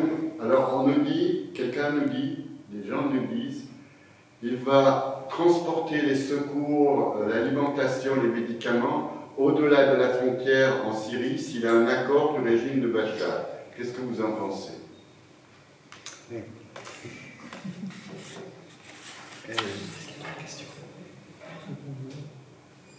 Oui, non, peut-être que je réponds d'abord à ça. Non, c'est vrai que c'est des questions qui ne sont pas très simples. La première question n'est pas très simple non plus, parce que, voilà, selon les historiens, je crois que depuis Andrew Jackson, c'est la première fois qu'on a un président aussi erratique, aussi peu respectueux de ses institutions, et surtout aussi peu tenant en compte du savoir rationnel nécessaire pour mener une politique externe. Non? Et cela se voit aussi effectivement dans le dossier syrien. Dire qu'on va se retirer, nous on va rester, nos enfants on va se retirer, on va négocier avec les Turcs, on va libérer ça, de donner ça aux Turcs, etc. Donc je crois qu'effectivement on est dans la confusion absolue. Ce qui se fait aujourd'hui en Amérique, c'est qu'on a l'impression que cette institutionnalité assez dense de l'État américain, y compris à travers le Pentagone, prennent inévitablement le dessus et fonctionnent comme le mécanisme interne d'équilibre et de contrôle. La démocratie américaine basée sur le fait que le mécanisme d'équilibre et de contrôle ne vient pas de l'exécutif lui-même, mais qui vient de législatif et de judiciaire. Or, aujourd'hui, on a l'impression que l'exécutif lui-même a engendré des mécanismes de contrôle et d'équilibre pour précisément éviter que le président fasse un pas irréversible. Vous voyez, on est vraiment dans une situation assez hallucinante. Combien de temps cela va durer, je ne sais rien, mais il est évident que sur le terrain, les généraux ne veulent absolument, je veux dire, quand on lit les textes, voilà, les déclarations des généraux, etc., on le voit très clairement. Et on l'a vu aussi d'ailleurs très récemment avec cette histoire des SS-400, et je reviendrai sur ça. Ce sont des missiles russes Sol-Air que la Turquie va acheter, 2,5 milliards de dollars quand même, et les Américains s'opposent absolument, donc il y a une incompatibilité entre l'aviation F-35 et les avions F-35 que les Américains produisent, et la Turquie est coproducteur officiellement de ces missiles. Et donc là, Trump ne voit pas où est le problème, ou souhaiterait effectivement qu'on met en place un groupe d'études pour négocier pour discuter de la compatibilité de ces armes, alors que le Pentagone s'oppose absolument. Donc je crois que c'est vraiment très rare. On a toujours eu des conflits internes à l'exécutif américain. Je veux dire, que ce soit pendant la guerre de Vietnam, que ce soit pendant la guerre de 2003, etc. On a toujours eu des conflits internes, mais c'est la première fois qu'on voit effectivement que l'institution militaire, mais aussi le département d'État, engendre des mécanismes de contrôle pour limiter le champ de manœuvre du président. Mais il ne faut pas le lui dire parce qu'il pense qu'il sait tout. Je veux dire, apparemment, il refuse de lire les rapports. Il refuse de lire les rapports parce qu'il estime qu'il a déjà la connaissance nécessaire pour prendre une décision et le génie nécessaire pour prendre une décision. Concernant la deuxième question, la réponse est effectivement très difficile parce qu'il y a d'un côté cette question de SS-400, donc les missiles Sol-Air russes, et là c'est un instrument de chantage considérable que Poutine exerce sur la Turquie. En 2015, quand l'avion russe avait été abattu, la Russie a imposé un embargo contre la Turquie. Ça coûtait 11 milliards de dollars à la Turquie. Aujourd'hui, la situation économique est absolument dramatique. Donc, on a l'impression effectivement que Poutine a pris Erdogan en otage. De l'autre côté, Erdogan sait aussi qu'il ne peut pas résister aux Américains. Combien de temps cela va durer, on n'en sait rien. Parce qu'effectivement, une mesure, voilà, des sanctions prises par l'Amérique, par le passé, un passé très récent, ont eu de conséquences économiques absolument considérables sur la Turquie. Et là, non plus, n'oublions pas que l'économie turque est au bord de d'effondrement. Et je crois que la question d'Idlib est étroitement liée à ça. La question d'Idlib est étroitement liée à ça. Les forces djihadistes pro-turques ont été battues et humiliées par les forces djihadistes al-Nusra à Idlib. Donc aujourd'hui, il n'y a plus l'alternative turque qui pourrait s'opposer à al-Nusra, même si al-Nusra a changé de nom officiellement. Et donc du coup, la Turquie n'a pas d'autre force sur laquelle s'appuyer que al-Nusra, qui est quand même Al-Qaïda. Et les Russes le savent. Les Russes le savent, les Russes sans doute aussi savent, selon Sputnik, que la Turquie continue à envoyer un armement lourd à al-Nusra. Alors que l'engagement turc, c'était de désarmer al-Nusra avant le 15 octobre. Je crois que les Russes, pour le moment, vont le tolérer, mais en même temps, mener une guerre à petit feu. Au lieu de, c'est mon hypothèse, en tout cas pour les semaines à venir, dans 3 ou 4 semaines, la situation peut changer. Mener une guerre à petit feu, ça veut dire au lieu de lancer une opération extrêmement massive, d'ailleurs coûteuse, en nombre, parce que l'armée syrienne n'existe plus. Voilà, je crois qu'il y a quand même aussi ce facteur-là. Donc on bombarde, ici et là, 3 villages, 5 villages. On bombarde d'abord les hôpitaux, parce qu'il faut détruire les hôpitaux, parce que les hôpitaux, c'est quand même le lieu où la vie et la survie peuvent être assurées. Demain, on bombardera voilà, les relais aide humanitaire pour pousser les gens. Ce sera la stratégie russe. Je veux dire, la Ghouta orientale, avant l'assaut final, ça a été ça. Rappelez ce qui s'était passé dans la Ghouta orientale. Ça durait, mais voilà, vous me corrigerez, ça durait des mois et des mois. Il y a eu beaucoup plus de gens qui sont morts à la suite de la famine et de la destruction des hôpitaux et de réseaux d'aide. Je crois que la stratégie russe, qui est extrêmement cynique, pour les semaines à venir, ce sera encore ça.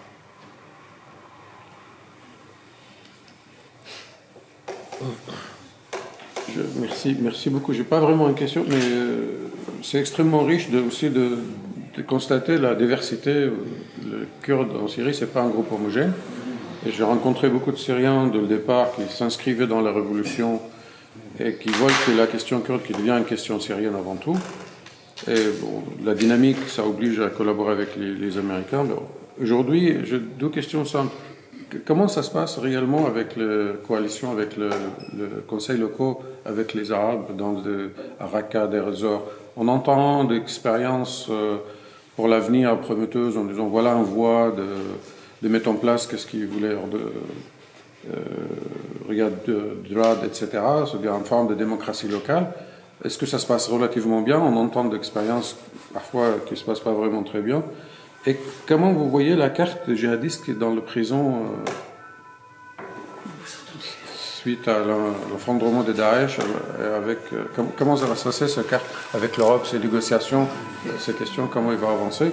Et la question économique, le survie. Aujourd'hui, on sait qu'il y avait le pétrole, le blé, le coton dans cette région. Contrairement à ce qu'on appelle la Syrie utile, là, il y a quand même, le régime, il a pris le risque de perdre complètement une zone extrêmement riche. Est-ce qu'il y a de relais économiques? Comment ça se passe? Est-ce que vous pouvez nous éclairer un peu plus? Non, pour le moment, je pense que les relais économiques sont relativement limités avec le reste de la Syrie. Et d'ailleurs, on l'a vu avec la crise pétrolière qui a touché la Syrie récemment. Sans doute, je pense que dans tout ce contexte-là, on sait qu'il y a toujours ce qu'on appelle une contrebande de pétrole. Dans les faits, quand vous êtes dans ce contexte-là, le terme de contrebande n'a plus de sens. Je veux dire, voilà, effectivement, il y a des fluidités, etc. Non, je pense que dans la mesure où, n'oublions pas, une fois de plus, on est dans un régime de survie. Donc, il y a des moments où la survie est synonyme de la vie elle-même. C'est-à-dire qu'il y a une redistribution ad minima. La région est quand même très riche agricolement. Ça, c'est extrêmement important. Il y a le pétrole. Il y a une aide qui n'est plus civile américaine, mais qui est militaire américaine, qui est autour de, je risque de dire des bêtises, mais je crois qu'autour de 550 millions de dollars. Il y a une aide civile saoudienne et golfie Il a aussi vérifié mes chiffres, mais je crois que c'est autour de 150-200 millions de dollars. Hein. Donc voilà, effectivement, l'économie de survie peut être assurée dans ce contexte, mais ce ne sera pas une économie de prospérité. Et à la limite, je dirais que tant que la Syrie elle-même ne connaît pas une prospérité, et de voir voilà, dans quel état la Syrie est aujourd'hui, le régime estime le coût de la reconstruction à 400-500 milliards. Les économistes les plus sérieux pensent que 300 milliards c'est réservé pour la corruption. Pour le reste, voilà, 150-200 milliards, ça sera immédiatement nécessaire pour les 10 années à venir. Donc, voilà. Pour la question économique, c'est ça. Pour la question de contexte local, on a des signaux divergents et je pense que ces signaux divergents sont des signaux pertinents. C'est-à-dire, effectivement, d'un côté, il y a un mécontentement parce qu'à Raqqa, il y a des Kurdes, mais Raqqa n'est pas kurde, à Dar ez-Zor. Donc, il y a d'un côté, effectivement, dire, mais d'où viennent les Kurdes, pourquoi nous, on ne contrôle pas, mais de l'autre côté, qui est nous? Est-ce qu'il y a un alternatif, nous? Est-ce qu'on veut le retour des djihadistes? Est-ce qu'on veut vraiment le retour du régime? C'est pas si évident. Je pense qu'il y a le fait que les populations urbaines ont été vraiment déracinées dans ces endroits. Voilà, j'ai lu énormément de témoignages. Ceux qui sont partis de Raqqa sont des urbains, après la chute de la ville, hein, pendant et après. Et la question tribale, les tribus sont restées. Et on sait que les tribus ne sont pas seulement restées, les tribus deviennent les lieux d'attraction. Parce que les tribus assurent, je dirais historiquement, ça a toujours été ça. Et on connaît effectivement des périodes de rétribalisation. Déjà, Hafez al-Assad avait procédé à un processus de rétribalisation. Lorsque l'État disparaît, où l'État n'arrive plus à assurer ni la redistribution économique, hein, ni la sécurité, eh bien, les tribus se renforcent parce qu'il y a une sorte de solidarité redistributive, hein, plus ou moins égalitaire. Et aujourd'hui, les tribus, notamment à Dar ez-Zor et à Raqqa, se renforcent. Les forces kurdes ne savent plus gérer le facteur tribal. Non pas parce que les Kurdes n'ont pas de tribus, au contraire, les tribus ont joué quand même un rôle très très important au sein de la société kurde, mais quand on voit le taux d'urbanisation, quand on voit cette montée en puissance de facteurs plébéiens, quand on voit les transformations démographiques, etc., on a l'impression qu'effectivement, dans la mesure où il y a un pôle qui structure l'espace, les tribus deviennent des tribus dépendantes, alors que dans le contexte arabe-syrien, c'est un peu différent. Je pense qu'effectivement, c'est pour ça que je dirais qu'effectivement les signaux à la fois d'adhésion et de contestation qu'on observe sont des signaux qui sont absolument censés charger de sens.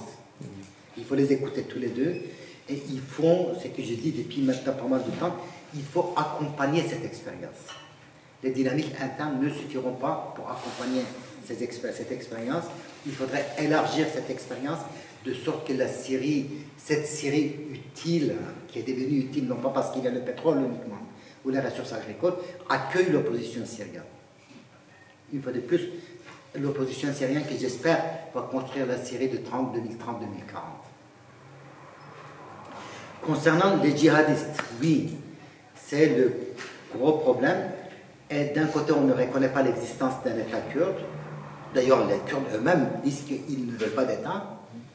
Et de l'autre côté, on dit non, mais il faudrait que les Kurdes jugent ces djihadistes.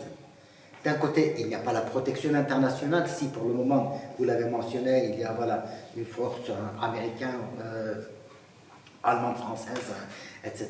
Mais cela n'est pas encore une reconnaissance. Et de l'autre côté, effectivement, dire que les Kurdes doivent juger leurs djihadistes, hein, enfin leurs djihadistes, qui ne sont pas leurs djihadistes. Parmi l'État islamique, sans doute, il n'y a jamais eu plus de 300 Kurdes, hein, ou 400. Ce sont des djihadistes syriens, irakiens, et en grande partie, voilà, européens, koweïtis, saoudis, tunisiens, quand même 3 ou 4 000 tunisiens, marocains, algériens, libyens. Bon, je veux dire, le nombre de Al-Libi qui étaient dans Al-Qaïda, on ne les compte plus, hein, Al-Masri. Donc voilà, il suffit tout, voilà. Et donc, je crois que non, là, c'est la communauté internationale qui doit prendre les choses en main, non pas en livrant ces djihadistes à l'Irak où il y a la peine de mort. Voilà, je crois qu'y compris dans ce contexte-là, il faut s'opposer absolument, catégoriquement à la peine de mort. il faut se rappeler de ce que Thomas Mann disait en 1944. Thomas Mann disait, pour que la justice soit faite, il faudrait qu'on fusille 1 million d'Allemands. Mais si on fusille 1 million d'Allemands, on n'a plus aucune différence avec les nazis. Rappelons-nous ça. Il y a un projet suédois. Oui, qui est un projet suédois, néerlandais, qui va devenir aussi français. Voilà, mais après, voilà, est-ce que les structures sur place suffiront? Je n'en sais rien parce qu'on est en face des... Je veux dire, dans le cas, qu'est-ce qu'on a fait dans le cas de l'ex-Yougoslavie, hein? Je vous donnerai la parole tout de suite. Qu'est-ce qu'on a fait dans le cas de l'ex-Yougoslavie? En réalité, dans le cas de l'ex-Yougoslavie, il fallait juger plusieurs milliers de personnes. On s'est contenté, on s'est limité à quelques dizaines. Quand vous prenez le tribunal de Nuremberg, officiellement dans la salle, il n'y avait pas trop de place, donc on a pris 30 ou 40 nazis. Dans le cas syrien, on ne peut pas le faire. On ne peut pas le faire parce qu'en ex-Yougoslavie, il y avait un nouveau processus politique qui avait commencé. Et on pouvait dire, voilà, non pas qu'on avale la couleuvre, mais on sait que ceux qui ne seront pas arrêtés ne vont pas prendre les armes.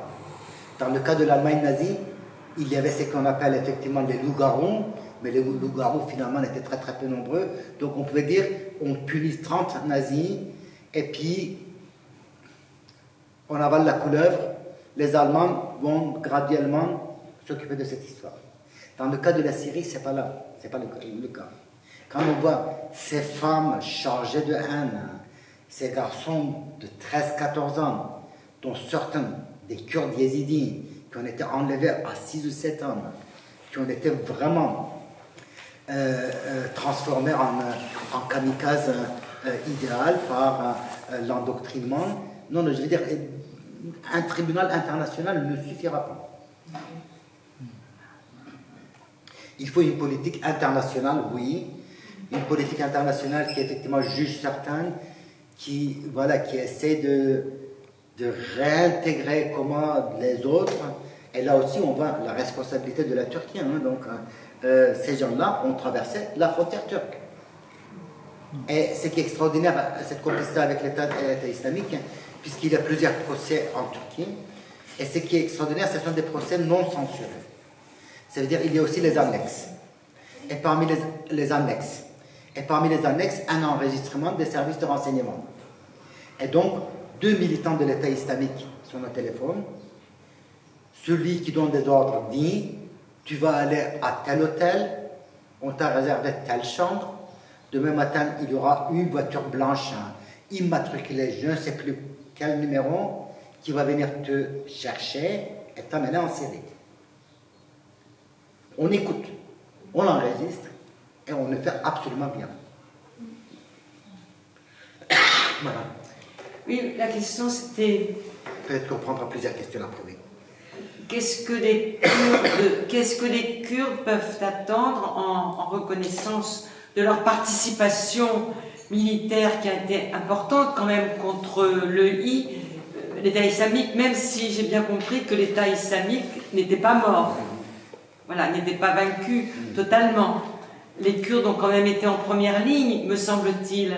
Et est-ce que cette participation, est-ce qu'ils vont bénéficier de quelque chose en retour? Oui. Parce que même si j'ai bien compris ce que vous venez de dire, ils ne demandent pas d'État.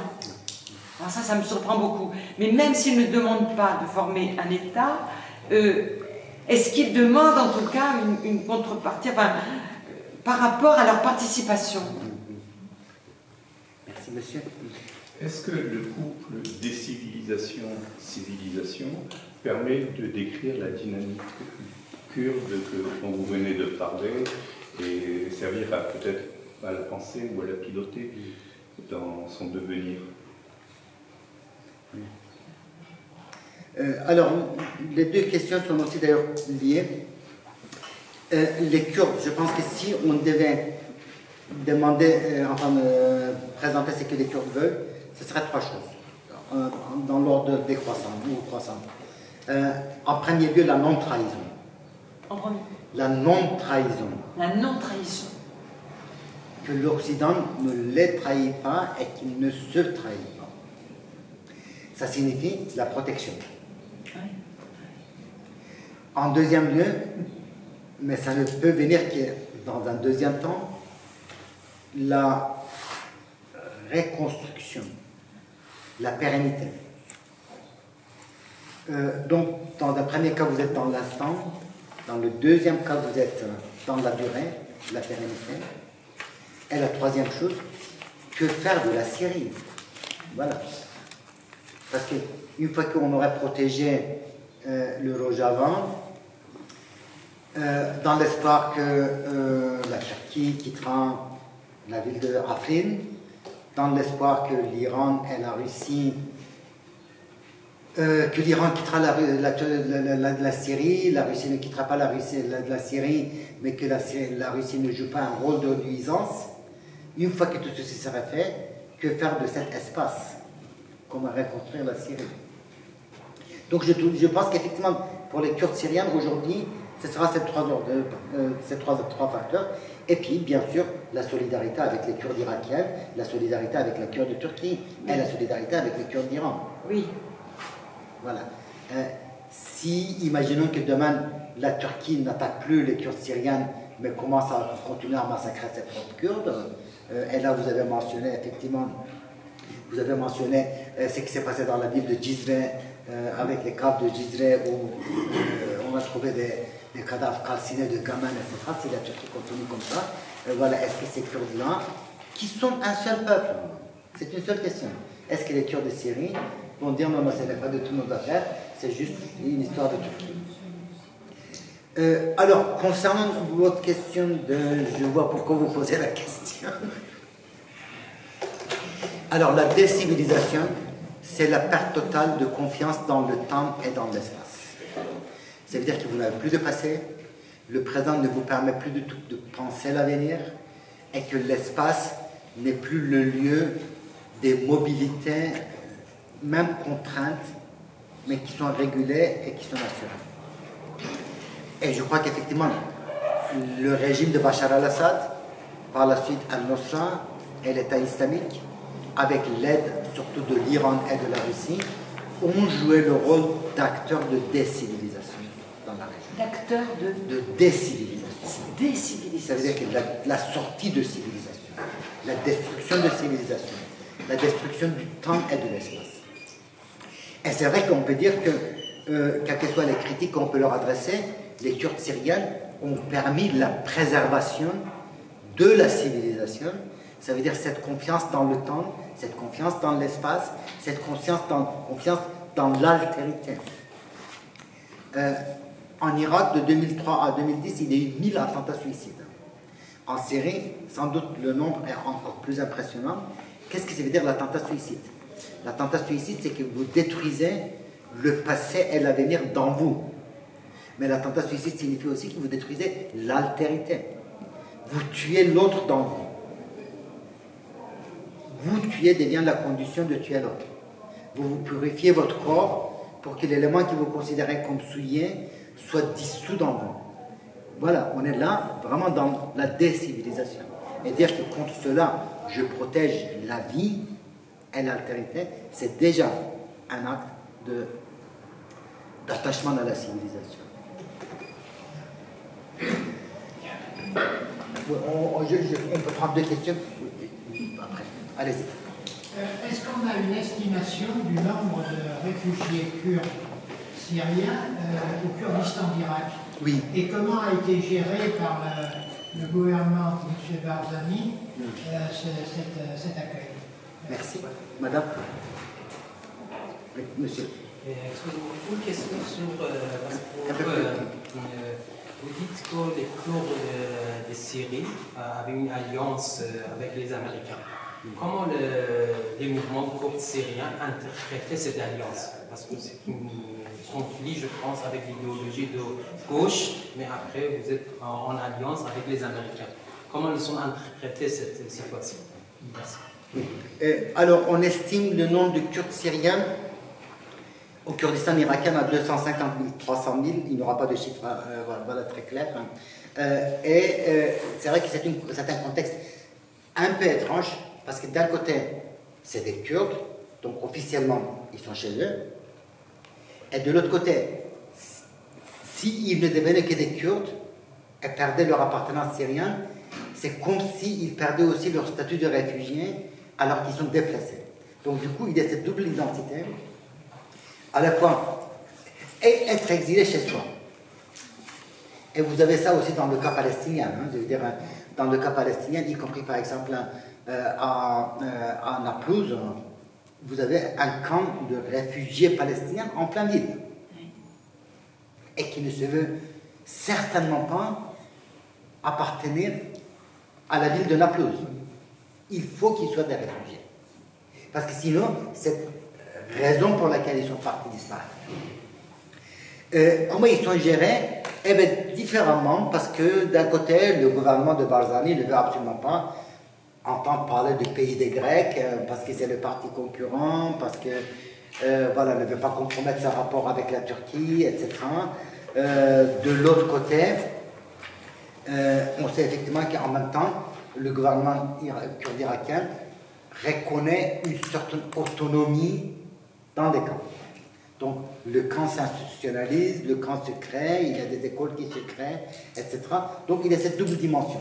Donc, voilà. Et là aussi, c'est toute la complexité de la question kurde. Alors, comment cette alliance est vue par la gauche? La gauche internationale est un peu perplexe. D'un côté, voilà, effectivement, c'est le modèle futur avec les zapatistes, parce que le pays des Grecs et les zapatistes sont considérés au Mexique comme finalement le germe de l'humanité future, et de l'autre côté, proche des Américains. Mais en même temps, tout le monde sait qu'il y a un moment où il faut être dans le pragmatisme. Qu'est-ce qu'on fait? Les djihadistes pro-turcs, l'armée turque ou la protection américaine?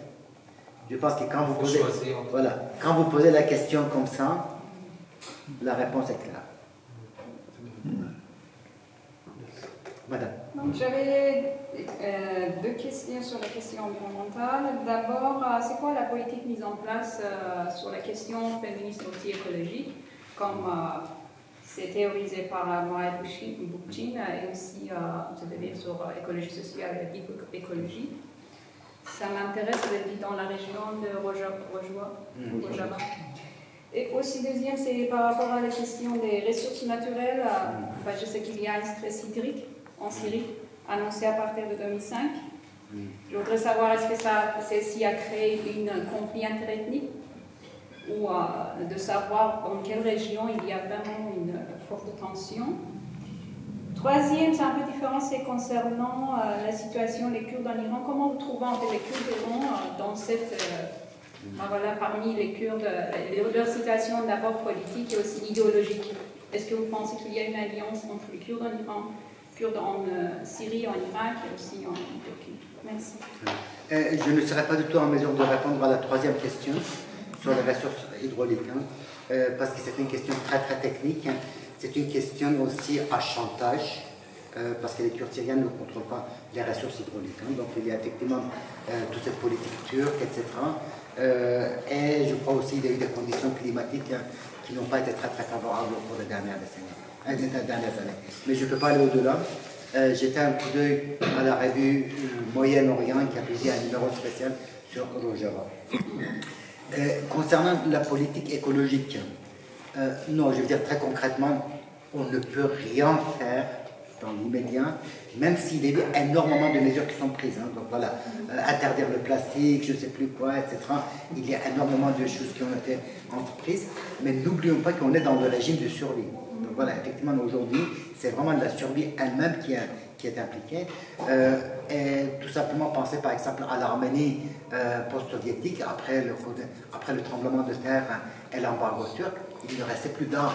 Donc quand vous êtes dans ce contexte-là, vous êtes obligé aussi soit de vous contenter de ce qui est vraiment faisable, ça veut dire les ressources naturelles immédiates, réduire les exportations et importations, interdire le plastique, le ramassage différencié de Mais la poubelles. question de l'eau, quand même, ça concerne aussi les questions économiques, où en fait Daesh avait Bien sûr. occupé les barrages et puis histoire d'irrigation agricole au nord pour les jardins de coton, alors qu'il y a un fort stress de Oui.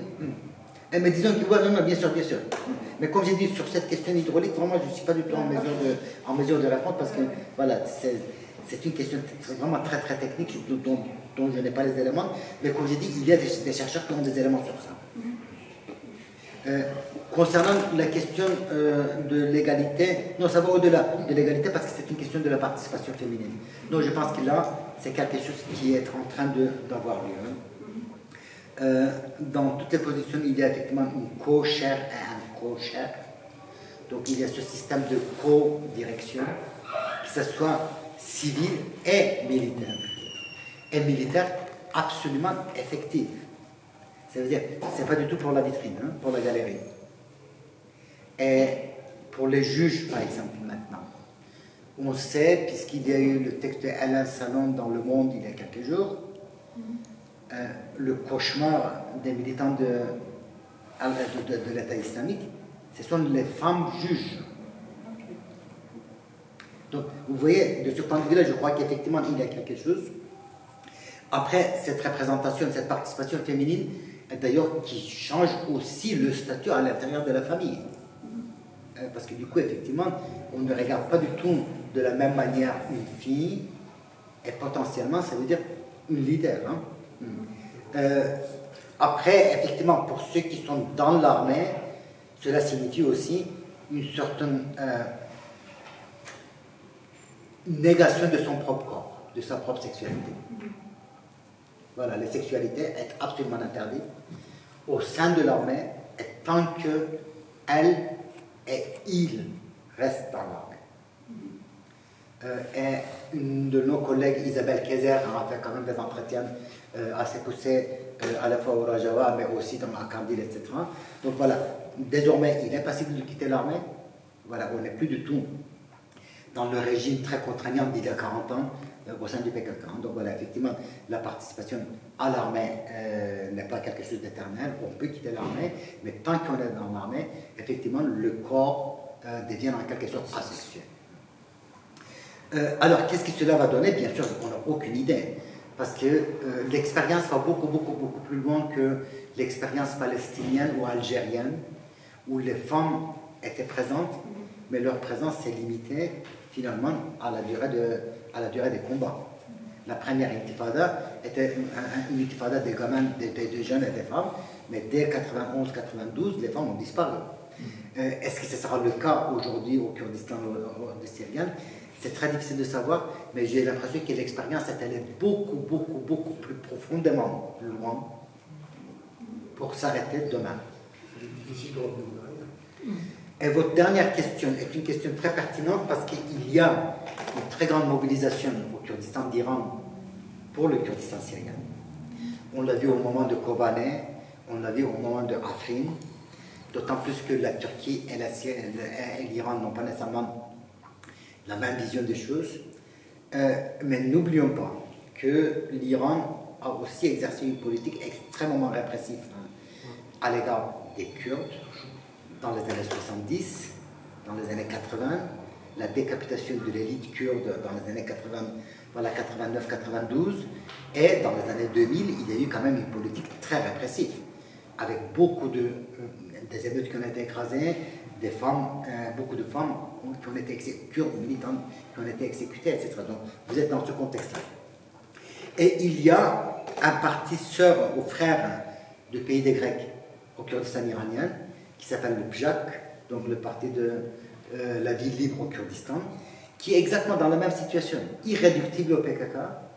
C'est un parti vraiment qui a ses propres racines, ses propres... voilà, effectivement, vision des choses, sa propre histoire désormais, puisque le parti ne date pas d'hier, une partie qui mobilise la féminité, une partie qui a une expérience militaire, c'est une partie vraiment qui est du Kurdistan iranien, et de l'autre côté, inséparable du PKK. Là aussi, on est vraiment dans une continuité. Et il y a effectivement beaucoup de rapports entre le PJAK et le pays des Grecs. Et ce n'est pas du tout exclu que demain, le PJAK lance une nouvelle phase de sa guérilla qui était officiellement arrêtée en 2011. On sait que ça ne s'est pas totalement arrêté.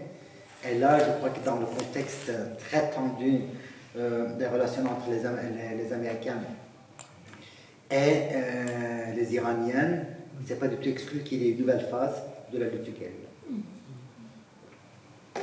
Il y a eu plusieurs fois une conjonction entre l'armée iranienne et l'armée turque pour essayer de déraciner les sources du PJAK au Kurdistan d'Irak, et ça risque encore de se reproduire à nouveau. Absolument. Non, non. Et voilà, les deux pays se détestent, mais peuvent collaborer aussi. Est-ce qu'il y a encore une dernière question? On arrive au terme de cette séance passionnante. Ah oui.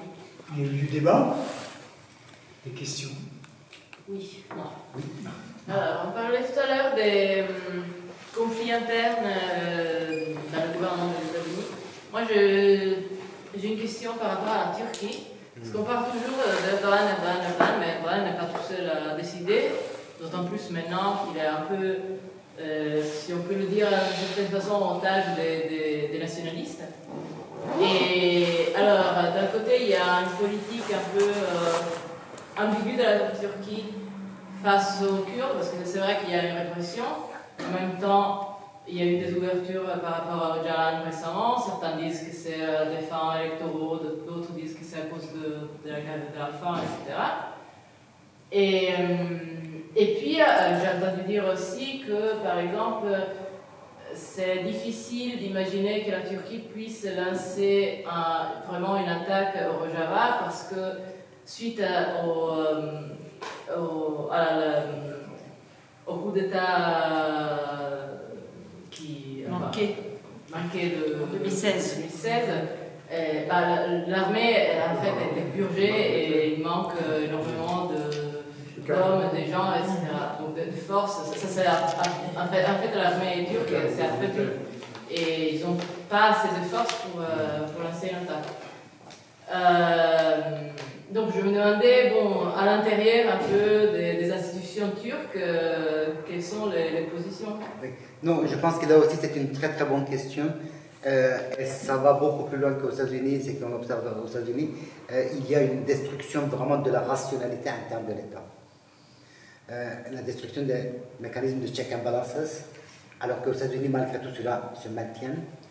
Et les institutions sont détruites parce que dans la tête d'Erdogan, d'une, il y a un manque de confiance, et de deux, dans la tête d'Erdogan, il doit y avoir une fusion charnelle entre le leader et sa nation.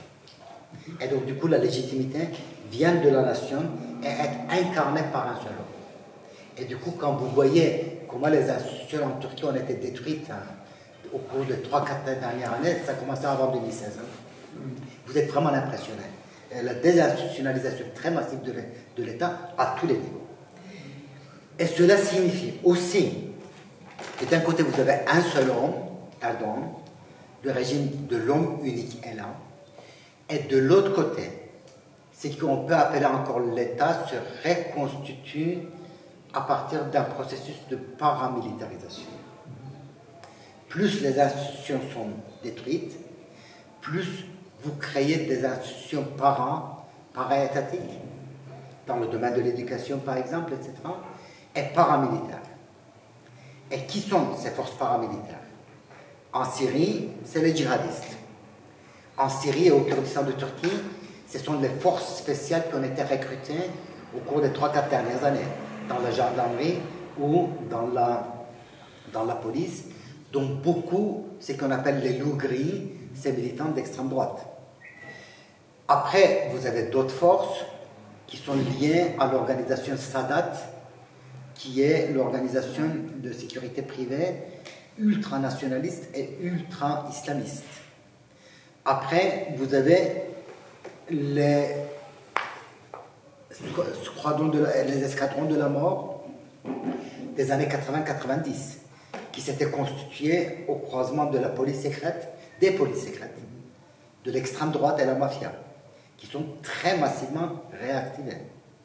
Et vous avez tous les anciens militaires kémalistes qui avaient été plus ou moins écartés de pouvoir en 2008-2009, qui sont massivement récupérés.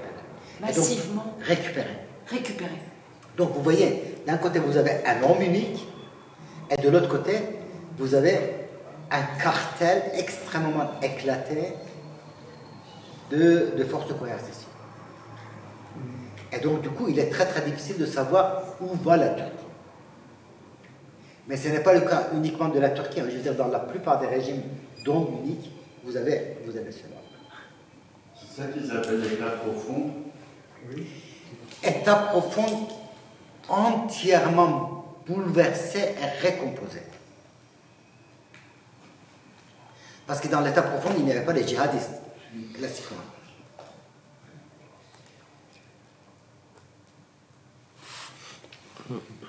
Donc merci à vous tous de votre écoute et cher Daniel, voilà.